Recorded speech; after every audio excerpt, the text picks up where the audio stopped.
আপনি কি ফোনের মাধ্যমে বাড়ির আবেদন করেছিলেন?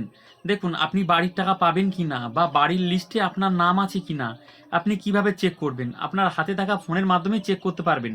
তো কিভাবে করবেন চলুন দেখে আসা যাক। আর দেখার আগে ভিডিওটি প্রচুর পরিমাণে শেয়ার করে দেবেন, কারণ এখনো পর্যন্ত যারা জানে না যে ফোন দিয়ে বাড়ির আবেদন যারা ফোনের মাধ্যমে করেছিলেন তাদের লিস্ট কিভাবে দেখা যাবে বা ডাউনলোড করা যাবে। তো চলুন দেখে আসা যাক। এর জন্য দেখুন বাংলার বাড়ির লিস্ট দেখতে হলে যারা ফোন করে ঘরের আবেদন করেছিলেন তাদের লিস্ট দেখতে হলে আপনি যে কোনো একটি ব্রাউজারে আসবেন, ব্রাউজারে এসে সার্চ করবেন বাড়ির লিস্ট, লিখে সার্চ করার পরে প্রথম এখানে ক্লিক করবেন। ক্লিক করার পর দেখুন এখান থেকে সমস্ত জেলার লিস্ট দেখতে পাবেন। দেখুন স্ক্রল ডাউন করে নিচে যাবেন, দেখুন দেখুন সমস্ত জেলার লিস্ট দেখতে পাবেন। আপনার কোন জেলা, আপনি কোন জেলা থেকে দেখছেন অবশ্যই কমেন্ট করতে ভুলবেন না। দেখুন প্রতিটা জেলার লিস্ট দেখতে পাবেন।